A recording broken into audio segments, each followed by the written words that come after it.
Hello, and welcome to the first episode of Pull to Open of 2023. Pull to Open, of course, is a podcast that goes through all of Doctor Who, the television series, in random order. And I'm Pete Paschal.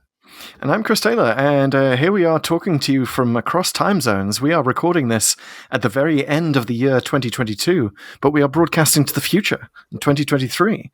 So I hope it's a good year so far. Hope you enjoyed the killer asteroids and the Axons who landed in Hyde Park. That was quite a surprise to everyone but us. Anyway, no, none of that has happened. But what is happening is we are doing a clip show. Yes. No, we're not doing a clip show. Well, we're sort of doing a clip show. We're doing a spreadsheet show, which is even more exciting. Even better. Yes, folks. Guys, we are big Doctor Who fans, obviously, because it's a Doctor Who podcast. But as you know, Doctor Who fans often are very organized and perhaps even a little bit completist, you might say. Yep. And that's us. One thing we include in the show notes every week is that we have our Pull to Open Codex, which of course is one part of the randomizer. The Codex is the necessary information we feed into the randomizer so the randomizer can pick a show at random. And so basically the Codex is a spreadsheet of every single televised adventure of Doctor Who. And it's a Type 40 codex, really. It does have a few. It had a few mistakes in there. You know, you sort of had to fly it with a handbrake on for a while. But we've upgraded it. We've corrected it. Except we have not added all of our ratings because, as you know, as long-time listeners know, at the end of the show, we have one of 4 ratings. The rating system has grown. That's our first problem. We used to be just Daleks and Ogrons around here. I remember when it was just Daleks and Ogrons. And then along came Professor Hayter with his Show You Love. No, along came Viscount Banger first. Well, they both came, yes. They both came along, but the Viscount came first. And we're sort of collecting ratings as the show goes on. But that gives us an opportunity to go back over the stories that we either did not rate because we were a young podcast and didn't know any better, or we only had the Dalek and Ogron duality, which that must be the least listened to Big Finish story title. The Dalek Ogron duality, starring Sylvester McCoy. That's some serious technobabble right there. Wow. Right. So we want to go beyond the duality. We want to fully upgrade our codex, which has already been upgraded, I believe, yes. Pete.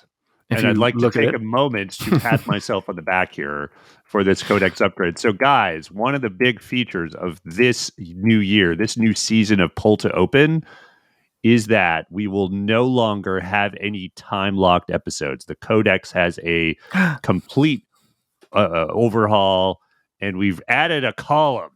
Wow. We've added a column that it's not just story number. There is a randomizer number, and the randomizer number will reject the ones, the basically the episode stories we have already done. Reject. So we will reject. We will never again impact our TARDIS into a time locked episode. It was really starting to get shaken up a bit from all those seriously all those time barriers. So I guess really this is the start of a new season. I feel like I've just walked in our control room and it's been given an overhaul. It's changed. It's just like that scene in The Snowman when Clara follows the Doctor in, and then boom! Hey, surprise, everyone! New TARDIS. Yes, this spreadsheet is. Can you tell I watched smaller on the outside? It's all of it. Yeah, so we got the spreadsheet, but we've also have ratings for all of them are recorded. And as homework for this episode, I wanted to make sure we had the complete set as so far of ratings. So I went back and listened to at least a bit of every episode where we gave the ratings. Good and Lord. I'll tell you this, Chris, we've been remarkably inconsistent about our ratings, even when we had ratings.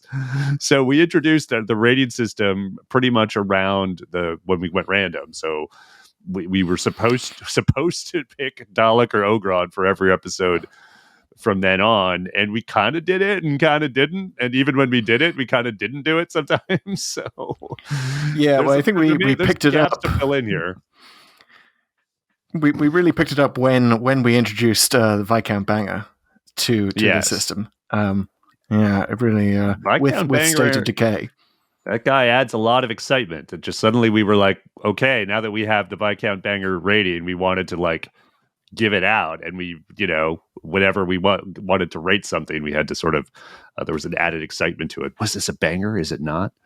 And that lasted a while, and then of course we, there was something missing on the other side of the scale, because there's such a thing as bad Doctor Who, but even sometimes with bad Doctor Who, you get something out of it, and so that's why the Professor has now entered our lives. And yet, even though we have Professor. Those 4 ratings, we've still been remarkably it's a hard time for some of us to pick precisely one rating, and we've given some split decisions. I will say you're more the split guy than I am from a lot of this, but there's an opportunity here to perhaps revise some of your splits if you want. But I don't know. Maybe we'll see. I'm into revisions and retcons. I'm ready to go on this. But we should also mention, before we do that we do cover a little bit of Doctor Who news, and we've just got a new trailer starring a deep cut comic book character that I remember from the very early days, and I'm sure is designed to pull in all 40 plus fans who've read the old Dave Gibbons Doctor Who comics. Beep the Meep is now on his way to being Doctor Who canon. He's official. He's Beep official. The Meep. Yeah. We were all RTD. It's so funny to see Beep the Meep and this idea like that. It's like I've seen it described in articles as the long-awaited debut of Beep the Meep, into which I'm okay. No, I don't think anyone was actually waiting for Beep the Meep to appear. It's fun. Beep the Meep looks cute. I don't know. What do you think? I think 7-year-old me has actually been waiting this long for Beep the Meep to show up in the show. I do remember loving that comic strip. This really is sort of increasing my notion that all of what's happening now in Doctor Who is just sort of a fever dream, and I'm going to wake up and find myself 7 years old again with a Beep the Meep comic over my eyelids. So yeah, I'm excited. I'm excited to see. It's a great deep cut. What next? The what's the name of the village where the Doctor plays cricket a lot in the Peter Davison comics? Is that Stockbridge? Yes, exactly. So I want to see that in the show next. Here's the thing: like, RTD is a lot of trust, as we know. So I think what he's doing is something small and something big. And what I mean by that is that he's zeroed in on a character that he thought he's considered this. He's not just bringing like random stuff from the comic. It's like, well, how can I make Beep the Meep like more mainstream? How can I have mass appeal? And seriously, it's like, it's not hard. It's a cute furry little thing that everyone's just going to go and of course then fans would know there's going to be a twist that he's actually this gangster. But, I'm sure he's thinking 10 steps ahead, and that, well, how can I twist that back again? Like, I don't think they're just going to do this, the Star Beast comic note for note for the show. So I trust that it's going to be good. But in a big thing, and we've kind of already talked about this, the big thing he's doing is really bringing the comic to life, right? And you see in my wall back here, my delightful poster that I got from the most recent Doctor Who magazine, which of course is this is representing the comic strip. I forget what it's called, Liberation of the Daleks, I think is the strip. But that is canon. He's basically built that into his continuity, and it's picking up right where the Power of the Doctor left off. So he's doing this interesting thing of making the comics like much more relevant, and I am here for it. I really want to see references to Hunters of the Burning Stone and the World Shapers, and let's bring it all out, because there were some damn good comics. I mean, Doctor Who's had comics for almost as long as the show.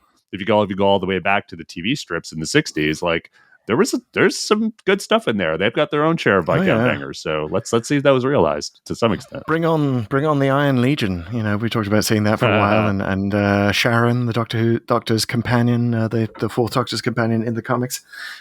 She was fantastic. So yeah, love it. Let's get more of it. Speaking of more of it, we do have more stuff on TikTok and YouTube. and the show itself. Exciting news on TikTok. We have gone live to our Rocket New Year's Eve, and I believe that the New Year's Eve ball in Times Square is almost at 10,000 TikTok followers. Yeah, absolutely. Like, so guys, you only have a few more hours. No one's hearing this. We'll know whether or not we hit 10K before the ball dropped. We're very, very close. Even if we don't, I'm pretty sure by the time people are listening to this, we have 10,000 TikTok followers. We'll confirm on the next broadcast. Well, maybe I'm tipping my hand a little bit as to what our plans might be on TikTok. So, but yeah, when we hit 10K, we're definitely going to level up what we're doing there. We've been promising it for months and months now. And you guys, I mean, thank you so much for all the interaction there and just sharing the videos. And looking forward to another year of amazing stuff happening on TikTok with even extra things, which we will reveal next time. Very exciting. All right. And YouTube is growing as well. Yeah, we love in the YouTube. The YouTubes are great to us. So now that we've sort of hitting a great milestone on TikTok, our New Year's resolution for 2023 is to get that YouTube subscriber count up as well. So we're all just about to hit 500 on YouTube. We really want to hit that 1,000 mark, and I think we can probably do that sooner than later. But it all depends on you guys. Just like continuing to share, continuing to interact. Just keep sharing it out, and commenting on wherever you can. We try to respond to every comment. We do our best, but we just, the more interactivity, the better. And just, if you've already subscribed to the podcast, please also subscribe to the YouTube channel. That'll really help. All right. So that's it. And we'll return to our voyage with the Celestial Toymaker episode next week. Very, very excited for that one. Obviously, this is the year of the Celestial Toymaker, and what a place for the randomizer to start us off. Pete, how you been going with watching that? You told me it's available on Audible because it is, of course, the first missing episode that we've encountered. It's funny. This might be the most talked about missing episode, and it's not obviously not available, but it is. You can get the audio. The one existing episode is available on one of the DVDs, and I think I have it. I think it's the Hartnell Years or one of the earlier sort of Lost in Time DVD compilations. So right now I'm going through the Audible, but there are ways to sort of check it out, including the novelization, which I actually happen to have. It's one of the few Target novelizations that survived 90s purge of my belongings. And I think my sister has the other ones, but the somewhere in her basement or on a shelf somewhere. But I do have the Celestial Toymaker. So I'm looking forward to rereading this over the next few days and see what sort of perspectives it brings. But yeah, there's Celestial Toymaker. And there's a lot of, like, speaking of comics, like it's one of the characters that has been returned to many times in both comics and audio and novels. So there's a lot of sort of extra canon, in the apocryphal media, perhaps you might call it. I would love, but I really wanted to zero in on, to see a Celestial Toymaker collection. Yeah. Mm-hmm. Yeah. Totally. Yeah. All right. Well, I think we should plunge right in, since we got so much to get through in this retcon. We do. Let's do it. How far this will probably take longer than we think. I remember when we were talking about this episode. What it'll take? Like, I don't know, spend 20 minutes, half hour on this. And it's like, there's a lot of episodes, but I think we can rapid fire through these ones. Obviously, the recent ones we don't have to redo or think about. But this will be a fun trip down, not Christmas past, but pulling past. So what is that? Pushing? I don't know. Pull to open past. Push to open the past. Yes, the Doctor always pushed. I'm just looking down this list of ratings here that you've got for each one for what we said. And my goodness, we did say some weird things. So bring on memory lane. Wait a minute. Before we begin, I just have to shout out. I shared this on Instagram because we're sharing photos on Instagram now. I have to show off my hoodie, which was an amazing Christmas gift from my son, Jack, who's obviously the #1 Pull to Open fan. And if you can see it, it's people listening can't see it, but check it. This is another reason to check us out on YouTube. Basically, the front of the hoodie says all of Doctor Who, then Pull to Open, and then in random order. And then the back, I'll show the back real quickly. It's basically stand up, do a twirl. Peter's twirling around right now. We can't hear him on the microphone, but it does say Google it on the back, which is now apparently one of our slogans. Google it. We've decided. Thank you so much. First of all, we do. We do not say it enough. Never say it enough. Always Google it. And, in this era of chatbots, we may not have a Google for much longer. So Google it while you still can. But thank you, Jack. Thank you to our number one fan. I was very impressed by this hoodie when Pete showed me on Christmas Day. I was very excited to get it. And I love that we've got our first piece of merch. Yeah, no. He said this will be the prototype for the merch, and I think that is a good plan. He's already thinking about the biz. He is, and he's already thinking about our slogans. He's slipped that in there subtly by putting it on a hoodie. Yeah. So take it. I mean, Google it is. Capaldi's not using it anymore, right? You just got to throw a little Scottish burr in there, and it's boom. It's a podcast catchphrase. He's not using that accent anymore. Might as well. All right. Let's dive in. Let's go back to when did we start this podcast again, Pete? How long ago has it been? We're going back to the beginning.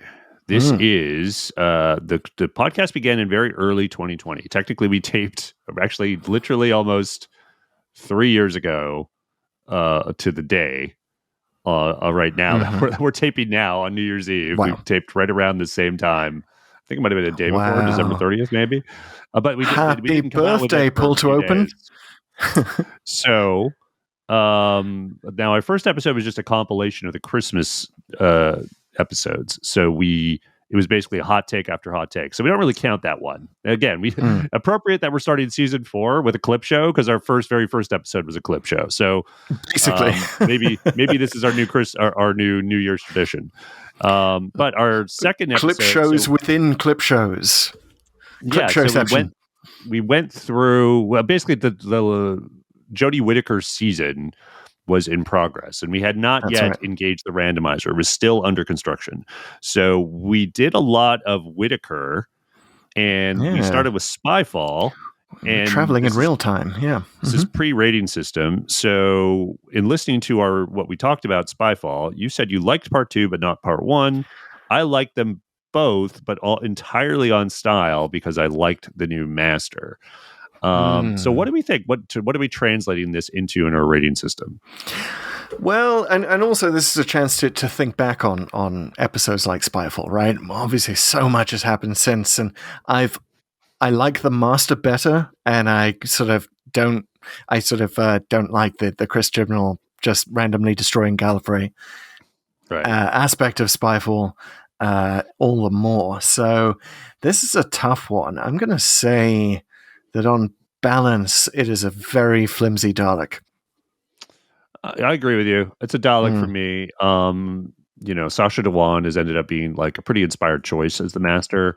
I'm okay with the things that sort of outraged me at the time now, like, ignoring all the Missy stuff, which didn't set right for me. I think, part 1, I think you're dead on in that the mystery, I mean, with the master, it's just kind of silly, and the way he's revealed is kind of silly.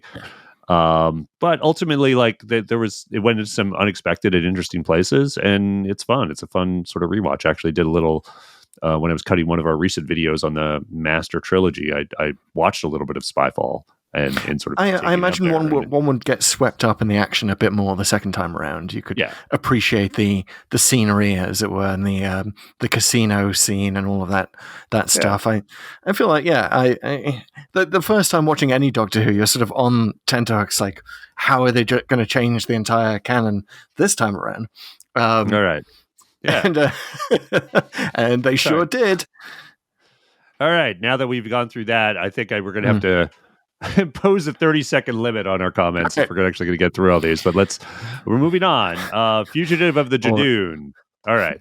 This one, I'm just going to say it right out the bang, right out the bat. It's Viscount Banger. Right out the banger. It's a Viscount Banger.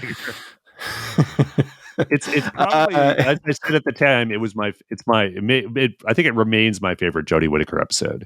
It unleashes so much potential. I love it. It's a pretty good one. I'm sort of sad that it didn't fulfill that potential, that we never understood why the second TARDIS was in the shape of a police box. Is that just something that happens to all the Doctor's many timeless child regenerations? He or she always ends up with a police box. You just need a little bit extra to explain that. But that said, yeah, Viscount Banger. Nice. I think just for the sort of the pacing of it, the creeping doom of it. All right, onwards to, because we only really reviewed 3 in the season because we were apparently exhausted. Yeah, well, we combined the last 3, Haunting of Village Diodati, Ascension of the Cybermen, and the Timeless Children or Child. I always forget. I think it's the Timeless Children. I think it's Children, yes.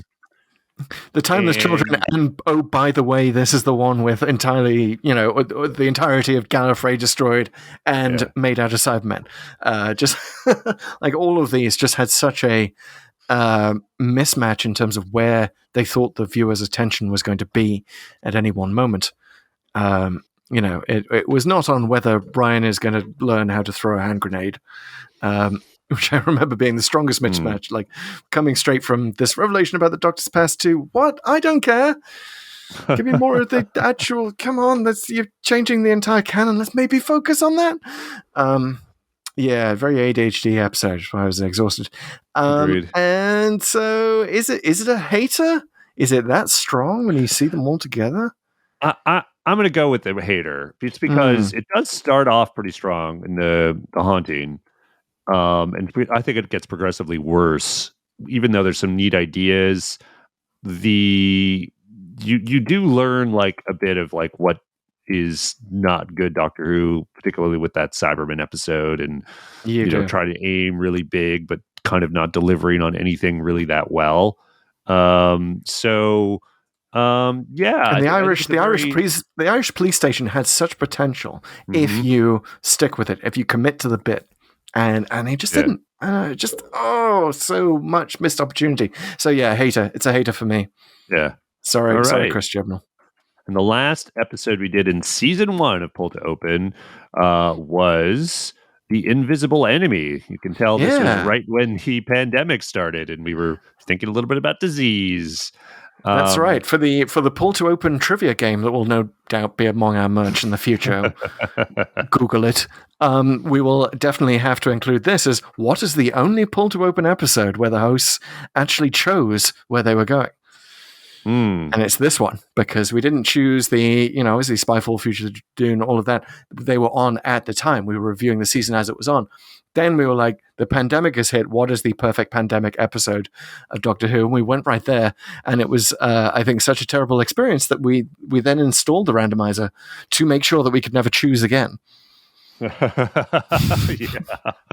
I think you're going with Ogron on this one, even though you had that delightful imagery of thinking, this is inspiring. We should shrink Dr. Fauci down to do battle with COVID.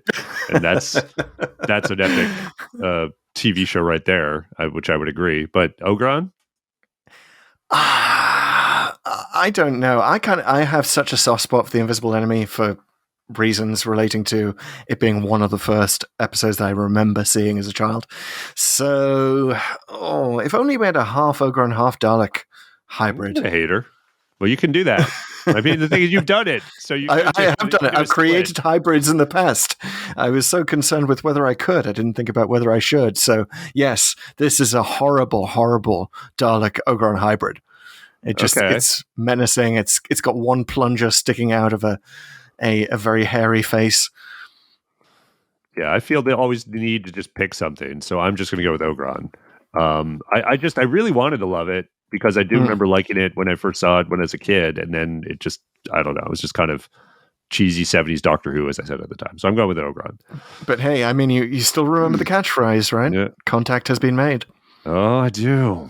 Stop trying to tell me my rating isn't right. Stop getting me to doubt myself. Okay. All right. We'll rapid fire some of these. You said Ogron or half a Dalek for Planet of Fire, which to me averages out to Ogron. So let's keep that. I said it was a Dalek. King's Demons, you said 3/4 of a Dalek, which I would say sounds like a Dalek to me. I'm still doing again, that Ogron Dalek hybrid experimentation. Yeah. I said Ogron. That's fine. Darkwater Death in Heaven. Here's one I want to talk about because Darkwater Death in Heaven predates our banger rating. And you said a Dalek. I said it was a special weapons Dalek. I was so enthralled with it. Is this a banger? Darkwater Death in Heaven. Is it a banger? It's almost half a banger. It's like a quarter banger, I think. That's not enough. I love. It's a nice Dalek. That's not a banger. I love the Missy reveal. I still get chills at the 3-word foundation thing. But there's just too much in it where they just went, okay, you're getting silly now. The plane, the President of the World thing, right? The St. Paul's thing. Well, the St. Paul's thing was great. Nice callback. But I do agree there's silliness there. The afterlife thing, it just feels weird, which is kind of okay, but it doesn't it doesn't make for like the epic feeling that you'd want from that. I'm going to stick with solid Dalek on this one. Yeah, really solid. So good Dalek. Maybe it's a Dalek that has dreams of being Supreme Dalek one day. Like it's a political Dalek geek who wants to become Emperor. Maybe has it'll a fair get shot. there on the next watch. All right, Sleep No More. These are all the obvious. This is when we're sticking to our system, so that one's good. You had Ogron, I had Dalek. Pyramids of Mars, we both had Dalek. Inferno, we both said Dalek. Inferno might be worth considering. Let's talk Inferno. But first of all, I think we should announce the titles of each one as in a deep announcer voice before we recount our ratings. But yeah, is Inferno a Viscount Banger? It's certainly a contender. And the more distance we get from it, right? I think the more reference we make to it week after week, the more we mentally Google it in our discussion of Doctor Who. I'm going to say yes. I'm going to say yes, Viscount Banger. It's a banger. It's the Pertwee's first banger. I totally agree. It's my favorite Pertwee episode still. Who knows what the podcast will eventually, it might show me something amazing, and upon reflection, I think it's better. But it's like, if this isn't a Viscount Banger, no Pertwee episode is. So it has to be. There we go. Our first full-on retroactive banger. Yep. All right. Dramatic voice. Pyramid at the end of the world. Lie of the land. This was a lot of time we spent watching these, and we both came out Ogron. Yeah, we did. Yeah, we're going to agree with that rating. I'm good with that. So we started getting a little inconsistent as we went on. So moving on, Modern Undead. Modern Undead. I said this was an Ogron, apparently. No, that's in my notes here. But I just said, you said it holds up as a tone piece. The timey-wiminess was ambitious. The Black Guardian doesn't hold up because I think you hated that bird on his forehead. Oh, that bird. But you didn't say Ogron. My Ogron is me just trying to translate what you said. I said it was a Dalek. I couldn't turn on the episode. And I think there was a love there. It wasn't just me equivocating. It was the very first Doctor Who I ever saw. So I had to give it a Dalek.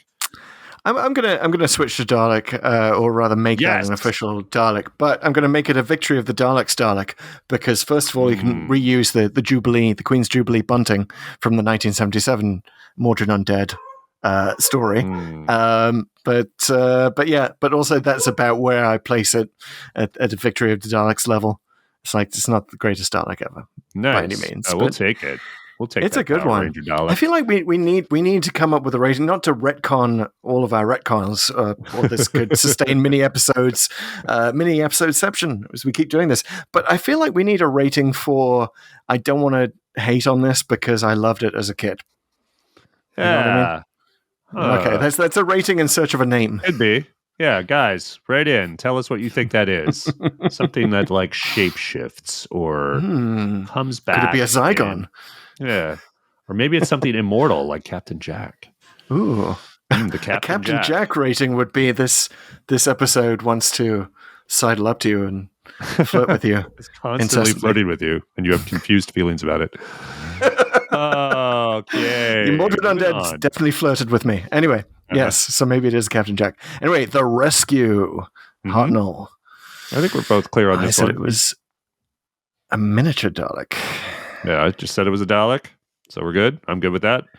Yeah, it's like half the size of a normal Dalek, just as the rescue is half the size of a normal Hartnell. And then the Sensorites.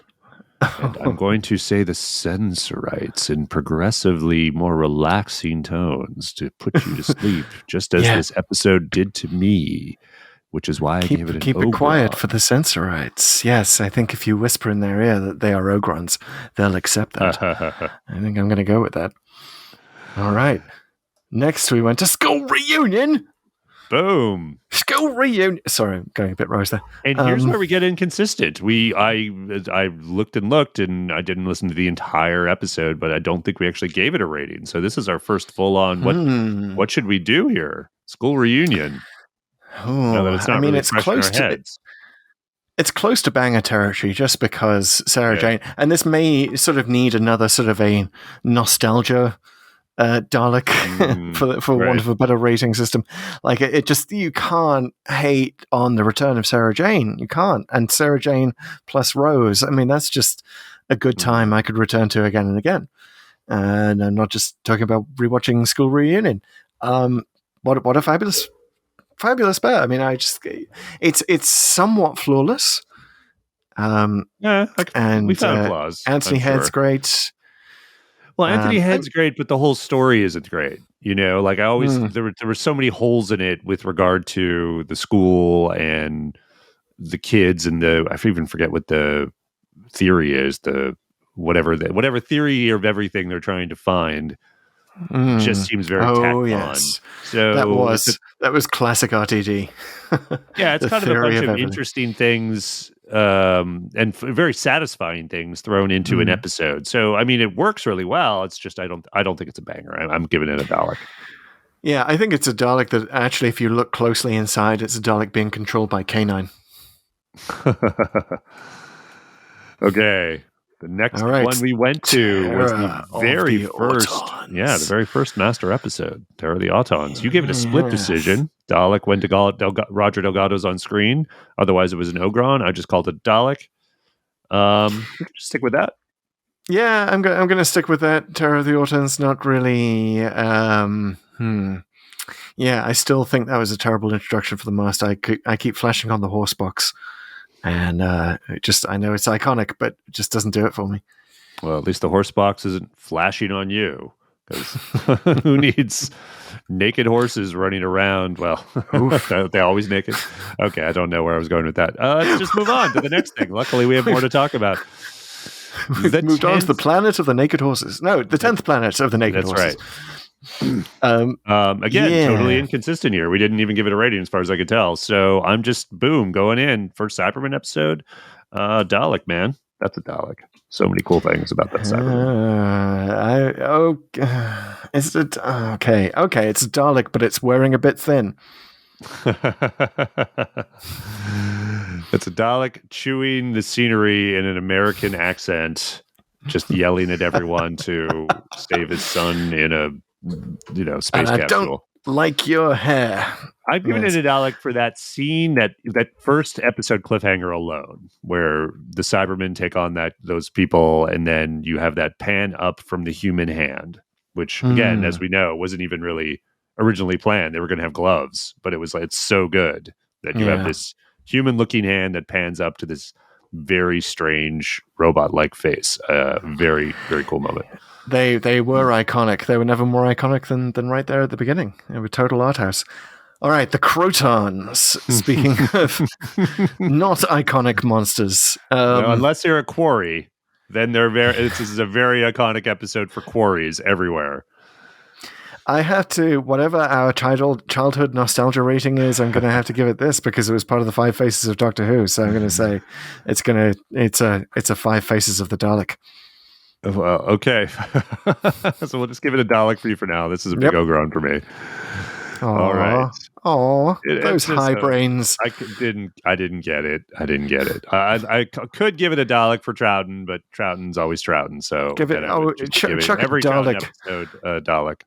Chuck a Dalek to Bob Holmes. Come on. All right. All right. Planet of Evil. He did. Planet of Evil was next. And I apparently had a split decision again. See me struggling against our rating system. When That's why you have the podcast. That people listen to the nuance in the podcast. The ratings are for clarity. Anyway, go on. All right. Apparently, I called it a Dalek anytime Tom Baker and Liz Sladen were on screen. Otherwise, an Ogron. Yeah, I called it a Dalek. I thought it was creepy as hell, and that the jungle set was amazing. Cool ideas, even though that like I know I was very critical of the take on antimatter, but regardless, I think as a story it really worked. So I'm keeping my Dalek. Androids of Tara, oh, beautiful summertime Dalek. Just got those shades over the eye stalk, and it's kicking back with a margarita in its plunger. Yeah, well, or a fishing rod in its plunger, or a cutlass, perhaps. Ah, yes. Do some fencing. All those things. All those things. It's changeable plunger, Dalek. Yeah. All right, oxygen. Yeah, we were again.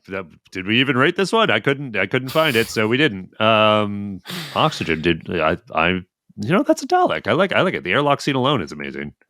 The fact that it blinds the Doctor, and you don't realize it till the end. It's one of those that's really nice within the context of the season. It's one of those few episodes that sort of feels like a standalone, but really influences the rest of the season around it. So for that alone, I think, I'm going to give it a Dalek that is almost run out of breath, an asthmatic Dalek. Nice. Next, The Talons of Weng Chiang, which was a good one to go to. We were both very complimentary for it. I'm going to have to qualify this a bit because I think it is it's kind of a legendary episode and it works really well. I think the big question for us, is it a Viscount Banger? And we have to think about this, in the context of today versus then, because there's obviously sort of the racist qualities of it, which are more nuanced than you think. Yeah, they certainly were. Than the actual warnings in front of the episodes now would give you the impression of, although, I'm not trying to be apologetic for anything, that, there was obviously insensitivity and the yellow face choice, while perhaps common at the time, looks really utterly incomprehensible today. Mm-hmm. I think if we're going to consider it as a Viscount, you have to sort of, whenever you sort of think about it, you have to sort of look at it through the lens of the storytelling and try not to get too caught up in the insensitivity of it. Yeah. I'm not quite sure. I kind of tempted to do the Banger here. It's pretty cool, and there's a lot of stuff that holds your attention throughout. Same. By the way, not to zip about too much, but we kind of glossed over whether Pirates of Mars should be a banger, because I know a lot of people would put that in their top 10 list. Would you change that? I wouldn't. I think just a Dalek for Pyramids of Mars. No, and I'm sorry I glossed over it because I was more remembering the conversation we had when we did it, and we were like, we could see why it's very fondly remembered. There's some really cool stuff in here, but there's just a couple of things that sort of nag at you that keep it from that. So it was unfortunately kind of one of those that probably, I don't know if it diminishes on rewatch. It's just maybe doesn't live completely up to its reputation, at least from our perspective. True. Whereas this one, I think, did. I think it was just so impressively put together. And yes, sure, we picked at it a bit, but I mean, if given the choice, like if I were saying, hey, do you want to watch Pyramids of Mars or Talons of Weng Chiang again? I'd be like, give me Talons. Absolutely. I would agree. And it sort of was, somewhat aware of its own racism. The rat is not necessarily as bad as anyone remembers. And just the sheer moodiness of it, the gothic nature, it really is, prime Hinchcliffe era, right? Agreed. And it's, I agree with your upgrade. Let's make it a full-on Viscount, a double Viscount. Nice. Double Viscount. Love it. Double Viscount sounds like a very good biscuit for dunking in your tea. Next up, Face the Raven. The fifth or sixth goodbye between Clara and the 12th Doctor. And we both gave it a Dalek. I think that's a fine rating. I think it's a fine episode with a lot of fine performances that you definitely want to see, even if you're a casual fan. But I don't think it's a banger, so I'm just going to keep my Dalek rating. It's good. It's really good. It's a solid Dalek. It might even be an Emperor Dalek. Not bad. Let me put in Emperor. Yes. Before your rating. Because I really want to, for what this does, like you think it's a story about one thing, the whole Trap Street thing, and then it turns out to be a story about Clara's hubris. I love the sudden switcheroo that it does. It really is such a great lead into Heaven Sent. Anyway, moving on to The Idiot's Lantern. We both gave that an Ogron. Yep. And then we came to The Day of the Doctor. And for this one, this is what was our first guest episode. So Lisa Stern came and helped rate it, and I didn't do this. I just obviously wanted to do this podcast first, but I almost instinctively changed it all to Viscount Bangers all around, just because easily. Yeah, it's my favorite for Lisa, but we were all very much in agreement that this is like. But we even asked at the show, "Is this the best episode of New Who?" Yes, and I still believe it is. I was going to say, listen to the podcast to find out what we say, but that's a great one to go back to. It's a great one to go back to. Yeah, it was great. Then we went forward to Hellbent. And we both said Daleks, which is interesting because I remember I hated Hellbent so much the first time and got so much more out of it the second time, which was I think why it's an upgraded Dalek. Yeah, self-repairing Dalek. Yeah, absolutely. Love or it. Maybe it's one of the, it's an Ogron that got infected with that Dalek virus that has eye stalks pop out of the forehead. So hey, that's my Ogron hybrid. Oh, that's your Ogron Dalek hybrid. It's a Dalek. Yeah. It's a full-on Dalek. Yep. Okay. The God next Complex. one we did, the God Complex. One of our first Smith episodes. That's right. Still lagging on the Smith front. This one was tough. I think we were kind of leaning towards Ogron. I think you ultimately came down on that side, maybe, even though you Dalek on idea, Ogron and execution. It is ultimately about the execution, so it is an Ogron. Yeah, I'm keeping my Dalek. I think it's because I liked the entire. I liked it in the context of Amy and Rory's relationship with the Doctor. I think it's such a necessary episode, and I'm kind of glad they were sort of bold about it in terms of making, not to say it, a complicated relationship, shall we say, between the two of them. So I think for that alone, it's a Dalek, and it has some creepy stuff. So cool, creepy dolls. If you like being creeped out, this is a good one. That's right. The Green Death. Yep, the Green Death. The Green Death. We didn't have a rating on this one, so we're going to have to think about it. We were just so devastated by saying goodbye to Joe. Mm. We couldn't even think of rating it. I'm giving this one a Dalek because I was so proud of my plot summary. Got it all in. Yes. Insert link below in show notes to the TikTok of your episode. I also just love where this one went with the Doctor against a supercomputer, and John Pertwee, I thought, really delivered in his little back and forth there. So it's not just maggots, everyone. It's a fun episode. Thank you for reminding me of the supercomputer, because I was exactly poised on the edge there. I was thinking maybe it's a Dalek for all the Welsh accents. I shudder to think what will happen. But it's a Dalek. It's an Ogron boyo. It's an Ogron boyo. No, it's a Dalek, and it's got, it's also got Pertwee and Drac, so can't not give it that. It's a Dalek dressed up as a washerwoman. Next up, Midnight, where we both came down on a Dalek. I think, I was a little taken aback by the fan reaction to this one, where this is clearly a Viscount Banger in the minds of many people who saw it, certainly people who follow us. I'm tempted to revise it. I don't think I can quite do it just because it's just not quite epic enough. I don't know. Yeah, it's kind of, I know what you mean, and I do remember that being one of the biggest disparities between our audience and ourselves.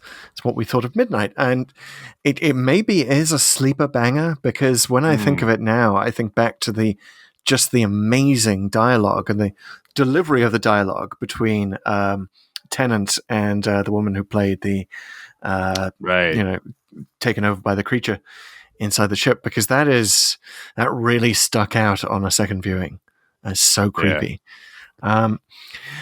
So potential, like it. Maybe I'm going to say Emperor Dalek or Supreme Dalek for this one. Yeah, It's definitely just, Supreme Dalek. I'll give it that for sure. And it's interesting. I mean, I like this idea of keeping a separate tier for Supreme or Special Daleks, because I think those are the ones that we should consider rewatching again to see if they can become fully fledged bangers. Yeah, absolutely. This one, I mean, I can't quite do it just because, like I say, I don't think this is sort of also why I didn't. We'll get to it, but we had a split. You and I have a split on Carnival of Monsters, and as much as I kind of want to give it a banger, it's just not enough quite happens in it for me to do that, I think. So right. That's kind of a similar thing I would say here, but man, a total tour de force in both execution and idea. Okay, we could spend all day talking about Midnight, but we have to move on. Indeed. So Image of the Fendal. That's it. Which is what we were doing a year ago, I believe, New Year's Day, 2022. Well, yeah. I remember it because I was thoroughly hungover. Go back and listen to that episode. See if you can tell that I woke up just like 30 minutes before we recorded it. This is the confession episode of Pull To Open here. Yes, here I am in the confession dial for 1 billion years. But yeah, that was 1 year ago. Can you believe it? Oh, that we first we both gave saw. this Daleks. Mm-hmm. I think I ultimately gave it kind of a wobbly Dalek because it kind of doesn't make a lot of sense. And wobbly, yeah. I'm surprised. Bad guy's terrible. I may just have agreed with you in order to get off the air. Well, I'm surprised that I didn't rate it higher, honestly, just because I had fond memories of it as a kid. So that nostalgia thing definitely factors highly here. But it's the end of this. I think it's probably the last really creepy Hinchcliffe episode. Of that era anyway. Is it Hinchcliffe? I can't remember. I think it is. Yeah, I think you got to give it points for being so gothic or Hinchcliffean, even if not actually Hinchcliffe. I'm happy to stick with the Dalek for that one. We don't need to reinvent the wheel on the Fendal. All right. But forward we go to Closing Time, which we didn't rate. We didn't.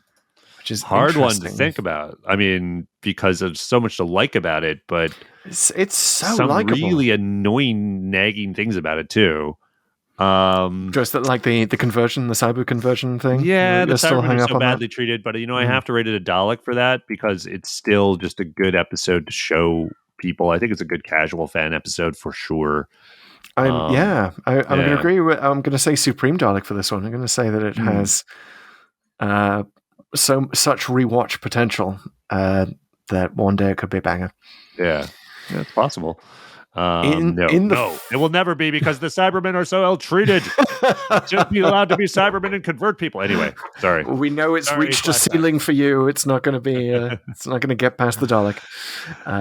All Next right. one, in the Forest of the Night. In the Forest of the KN Night, as it was on HBO Max. I think we were pretty much in agreement on this one, that it was not good. I gave it an Ogron explicitly. I don't think you gave it a rating, so I didn't put anything in there, but... Ogron it. Okay. Ogron it. It's an anagram of Google it. Okay, moving on it. Yes, now, Silence in the Library. The next couple I think we have to chat about. So yes, Silence in the Library, Forest of the Dead. Banger. Banger. Total banger. No question. And we went right from there through The Girl in the Fireplace, which I think, again, yes, 100%. Yeah. But I mean, how could Girl in the Fireplace not be, especially with the... the French aristocratic setting. We could actually make that one a Viscount Banger. Viscount de Banger. Nice. Okay, that's our new catchphrase. Please, French speakers, don't write in. I know how awful I am. I'm a constant disappointment to my French teacher mother. We are climbing the charts in France a little bit. I was just checking on our ratings that we get, the reports we get from our service. And hey, bonjour. Hey. Je suis désolé about Le Comte de Banger. I speak fluent franglais. The Mysterious Planet. Yes, the first story in Trial of a Time Lord. We didn't really give it a rating. And I think that's because we were waiting We were waiting for a professor like Hayter to come along. Yeah, is it a hater? Why is it a hater, not an Ogron, though? It's a hater because you learn a lot of things. You learn, first of all, that Bob Holmes isn't automatically a genius in anything he writes. You learn. Well, we knew that from the Crotons, but maybe that was just me. It's the other end of the Holmes era. There's so much there that you could point to and say that's what Doctor Who shouldn't do. I mean, Exhibit A spend all of its budget in the first 5 seconds with that rotating camera shot of the space station that the Doctor's pulled into. Yeah, for that alone, it's a hater. You're right. Yeah. And all the, there's like I say, there's the interesting stuff with the Earth Ravalox mystery. But yeah, just I think Professor Hayter is coming into the courtroom now as a character witness for this episode, and Colin Baker is shouting at him. Okay. So moving on to the Deadly Assassin. Deadly Assassin. Now this is another one. Was it our commentary? I don't think we actually said it was a Dalek, but we were praising it. But we certainly liked it. Would it be a banger? Could it be a banger? One of the things we were critical of in this episode, I think, was the Matrix stuff. While it did have some creepiness, it didn't really make a ton of sense. They got too caught up in it for its own good. Yeah, episode 3, it's still hard for me to watch because it's just... every time I've watched episode 3, I seem to find myself staring at my phone for a lot of it. So... I don't know. It did have a lot of potential. I'm going to stick with Dalek, but perhaps special Dalek. I'm going to give it special weapons Dalek. Yeah, it's pretty good enough for that. It's very good at doing something that had never really been done before. The companionless episode that really explores Gallifrey. So huge points for that. Yeah, so I'll say Supreme or Emperor or one of those guys. Is it does Supreme beat Emperor? I haven't played Dalek Snap for a long time. Well, what's the? I'll say they both beat the Prime Minister, which was an absolute dumb, ridiculous thing they put in Asylum of the Daleks. I mean, I'd say Emperor beats Supreme. I think the Emperor's cooler. Yeah. Let's do Supreme Dalek for Deadly Assassin then. Supreme, that's my vote. Yeah, I might do Supreme. Special weapons. Just because I don't know. I think special weapons. You got to give it such props for introducing all of that Gallifreyan. Yeah, classic Gallifreyan stuff. Lord Dalek President. How about that? There we go. But who gets assassinated right at the last minute? All right, smile. Smile. I said a Dalek, maybe. You were complimentary of it, so that's. I don't know if you gave it a Dalek, but from my surmisal of your commentary, it was a Dalek. I said plunger up, so I'm just going to. We were trying a different rating system there. I'm going to trust my previous self. The Dalek. I mean, I remember it was sort of surprisingly better on rewatch, even though I'm kind of wondering why I thought it was that good. Can I make it a Power Rangers Dalek? Yes. Yeah, thank you. Because again, Victory of the Daleks, Dalek. That's about where it is. It's kind of its level. Chris's copy of the spreadsheet has this in it, even though no one else can see it. Okay. Robot of Sherwood, which surprisingly we didn't actually rate. I think we were really waiting for the Viscount Banger. Yeah, we were just stuck in History Corner there for most of that episode. I'm tempted to just go straight on Ogron, but I will say Professor Hayter for this one. Which might be a little harsh, even though I'm not doing an Ogron. I can't get past the robot stuff, the gold stuff. I go back and listen. Yes. It like I said at the time, it was more fun on rewatch. It was. I do remember it's the silliness just gets to you. The arrow, yeah. It definitely amps up the silliness of the whole Robin of Sherwood myth. So, but I still liked it. I mean, it's kind of a. You could still like it. That's okay. It's still it's a flimsy Dalek. Maybe it's a gold Dalek. I don't know. It's a gold Dalek that can be. Are you talking about Time War Daleks, or are you talking about? I'm just saying it's appropriate for Robot of Sherwood, so much of which revolves around gold. Gold Dalek. Gold Dalek. Gold Dalek. It believes in the power of its dreams. It's a gold Classic series gold Dalek. That's what I'm going with. Thank you for differentiating. Yes. I kind of almost want to change my rating just because it is like, there's fun. It's fun. The courage of your professor. I got to watch it one more time. I'm going to keep Hayter in here. All right, State of Decay, and this inspired the Viscount Banger That's rating, right. even though I don't think we started using it until a couple of episodes later. Not even. So this one, you gave 2 rankings. You said whenever it's getting caught up with vampires and villagers, it's an Ogron, but the Doctor and Romana on screen are great. That's a Dalek. So you had 1 Dalek plunger up. I said I was into it and that it was a pre-Time War Dalek. So I think we're just going with Daleks here, but you said Ogron. Yeah. So I guess we need some clarity on your side. I like it the more that it recedes into the rearview mirror. The number of times that we brought up this notion that vampires and the Time Lords had a time war of their own back in the early universe, I think that's a piece of headcanon that's stuck and got lodged in my head, and I just I liked it. I like the Dr. Romana interplay, but I even like Adric in it. So yeah, I'm gonna say solid Dalek. Nice. Pre-Time War Dalek. That sounds good to me. Jump from there to Attack of the Cybermen. Yes. And we were split on this one. You said Ogron, I said Dalek. I think we're sort of just over the line on either side of it, but Attack. Yeah. I still can't find anything much to love about Attack. Yeah, I gave it points for being better on rewatch. I really appreciated the conversion, which had never really been seen that way, and just the violence. Even though I understand it's criticized for that, I mean, it went there and it sort of leaned into it. And I respect it for that, like that. I still remember watching that scene with my family. I actually have to thank this episode for a memorable moment. And maybe it's also a bad dad moment for me or something, but like everyone was like, when they had the bloody hands with lit. Bloody hands. It was a moment. We all remember it. So I could not erase that from your mind. I'm sticking with Ogron. I'm sticking with Ogron because I'm just still so mad about JNT trying to, fake us out with the whole TARDIS thing. All right. So an episode that inspires therapy for different reasons. Okay. Genesis of the Daleks. I mean, come on. I'm surprised we didn't have the Banger rating in time for this because it was a little bit after State of Decay, but it's gotta be a banger, man. Gotta be a banger. Yeah, it's weird that we didn't get there earlier. It was the banger was right there for the taking.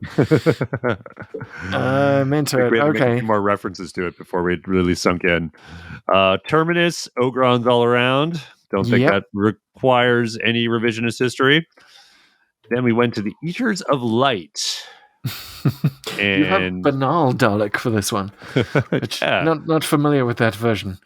I think what I said at the time, it's like it's a Dalek that you're glad is there in the background. It competently exterminates things, but it doesn't really do much of the talking. It's not the commander.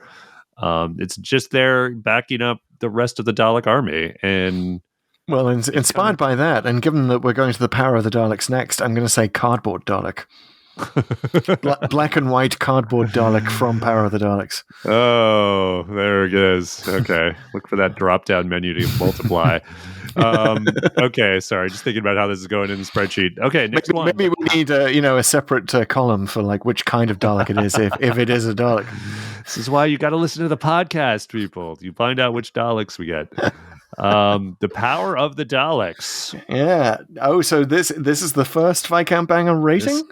Potentially. You said it. You were tempted to give it a young Viscount Banger. Ultimately, you said, I think it was a Dalek, which a little ironic, I remember it being, but I said it was a Dalek. It's a solid Dalek. It's a great classic series Dalek episode. Yeah, I'm gonna say Supreme Dalek on this one.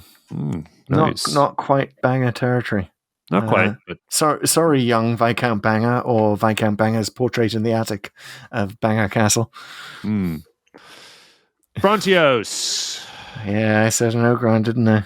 Yeah, I said Dalek. Again, I think we were a little over the line on this one on either side of it. Yeah, I like the TARDIS blowing to pieces and coming back together. I just wish there was more of that. Next one, The Claws of Axos. So was this another episode where we had a guest, Nathan Bottomley from Flight Through Entirety. Google it. Indeed. Although don't use the Scottish accent. Google it. Use an Australian Use Australian accent. Google it. Google it, mate. Yeah. Sorry, Australia. How so many countries can I apologize? We had a lot of fun criticizing. I think most of us wanted to give it Ogrons. I gave it a Dalek for the Master alone, while acknowledging there's some Ogronness to this. You said there may be a Dalek just for the Master scenes, but is that enough to give the thing overall a Dalek? I mean, especially after we've just been to the Master Trilogy, and they mention how much fun they had with the Axons twice in the Master Trilogy. So I'm tempted to tip this one over the line. In fact, I am, because doing it live. I'm doing it. Let's switch it to a Dalek live, because I remember the trippy visuals and the weird math and Pigbin Josh and the time loop. Gets rid of him with the time loop. That's pretty neat. Yeah. Yeah. And we had such fun talking about it with Nathan that I think, absolutely. Let's, in his honor alone, let's upgrade. Next up, the Romans. You said it was a Dalek.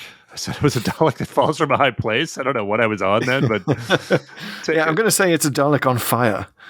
Dalek on fire. That the Doctor accidentally set on fire with a magnifying glass.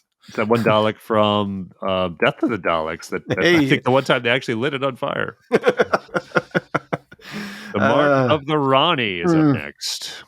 Yes, I said this was a knuckle-dragging Ogron. Yes. I don't think I am going to deviate from that. I'm with you too. Ogron, albeit with interesting hobbies. And then our very first Viscount Banger. In a natural banger. Yeah, our first natural banger. Where bangers were born. It's Legopolis. Legopolis, yes, which will always, whenever we come up with that nostalgia rating, this is going to rate very highly on that, but I think it is also a Viscount Banger. All the way. If only for the TARDIS inception. This next one, Carnival of Monsters, this is I think it's the first time we're split on whether decision. It's a banger. You said it was a banger. I said it was a Dalek. I think I'm sure we can keep that. Yep. About it. Sticking with it. Spearhead from space. We both said Daleks, although you qualified that it was a plastic Dalek, one that will disintegrate on contact. Yeah, absolutely. Sticking with that. It's very, very... perhaps it's a wax Dalek, couldn't Madame Tussauds.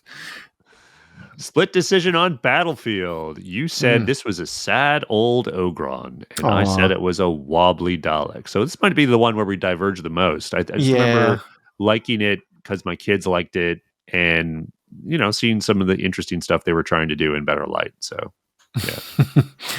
Yeah, agreed. I mean, I'd watch it again. It had problems, though. I totally admit it has problems. The Two Doctors. We agreed on that. It was two Ogrons. Two Ogrons that are dressed up for dinner and consuming a large amount of food and being very entertaining in the process, but they're still Ogrons. Exactly. And then Revenge of the Cybermen, we both said that was an Ogron. I don't think we're revisiting it. Rosa, our next split decision. Right. Yeah, you wanted it to be you said it was a Viscount Banger. I said it was a Dalek. Sticking with that, yeah, it's a banger. Yeah, I think I said it's kind of maybe a movie Dalek. I forget exactly what I said, but it is sort of unrepresentative of Doctor Who, I feel like. Even though it is quite good in what it's trying to do. So I couldn't give it the whole banger. But that's fair. Interesting looking Dalek. The Witchfinder. Also interesting looking Daleks in the Witchfinders. 17th century Daleks there in the dunking stool. Yeah, Gonna stick with that one. Me too. Definitely got improved. Fury from the Deep. We both said Ogron. Ogron. I believe my Ogron was playing in the foam. Not entirely aware of the danger of playing in sea foam. Totally. About to be attacked by seaweed, but having Yeah, fun. it was too bad. We invested a lot of time in that one. But it was an Ogron, just didn't really have anything to say.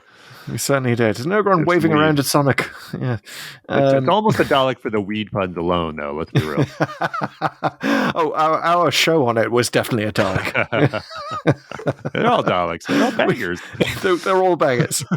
It's a complete playlist of bangers. Every one. Time Flight.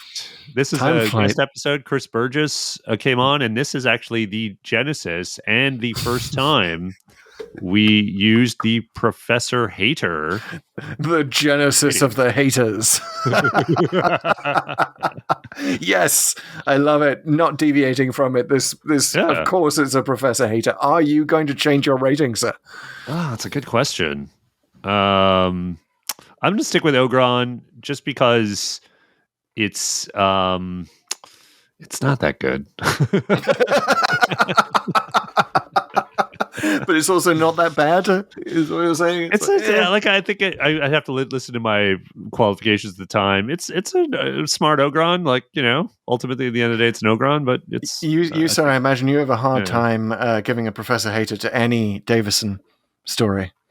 Yeah. I mean, I should. It's the original Hayter. I don't know. I'll think about this one. I reserve the right to change my rating later, but it's I think it's right now. It's an Ogron. All right, fair enough. It's like I think about that season. I think it was season 19. What are the things I would want to see again? And this is might be the bottom of the list.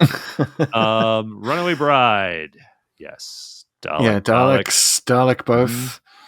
Viscount Bangers for the next one for Dalek. Ironically, again, a Dalek episode. Now I'm not sure if we need to really revise these because these are all very recent and we have the complete ratings for them. But The Beast Below, let's bring it up to date. Definitely a Professor Hayter. I gave it It's a Professor Hayter that keeps forgetting himself. Every 5 years. Forgets that his glasses are on his head. And you gave it an Ogron. Yeah, but it's like I said, if you're a kid and the Ogron's hiding behind a Dalek or a Dalek shell, you might think it's a Dalek, but it's really an Ogron. Planet of Giants, we gave both Haters. I think that's a solid. Teeny tiny Professor Haters. Blink, come on. Not the banger to end all bangers. It's a Viscount Banger in stone. Yeah, and then the Zygon, you had the Hayter Banger hybrid. That's right, the Zygon invasion. To revise that to something more definitive, if you like. No, I think it's a Hayter that's built around a banger of a speech. Yeah, I guess that's so. It cool. is. Yeah, I gave it a Dalek just because I like things simple. It's a messy hybrid, I will say. Yeah. I mean, it's definitely one of those that it could go either way. And now the last two episodes we closed out season 3 with Utopia, The Sound of Drums, Last of the Time Lords, which almost closed out season 3 of this podcast. Yes, with bangers both. Set of bangers. And then the Gunfighters, which we did last week. Professor Hayter and the Ogron kid. World. Yeah, I believe your Professor Hayter shot my Ogron. That was and got a verse of the saloon song out of it. Yeah, it was reaching. They do. It had. Ogron's always reaching. All right. That's it. That's it. We've got it. We've done all the ratings. You've gone with us again on this journey of across the journeys that we've been doing, dear listener. Thank you so much for listening to this podcast, which is kind of a meta podcast this week, but we have more podcasts. Yeah, we have more podcasts to come. Our next one, of course, will be the Celestial Toy Maker. I cannot wait to toy make some new content with the Celestial Toy Maker at the beginning of the 60th anniversary year. It's so exciting. Thank you for joining us on the Pull to Open journey. Remember to follow us on all the socials, Pull to Open or Pull to Open 63, depending on which social you're on. And Pete, any last thoughts? Like and subscribe everywhere you can, and you are bangers, all of you. Yes, you're all Viscounts. Good night, sirs and ladies. Take care.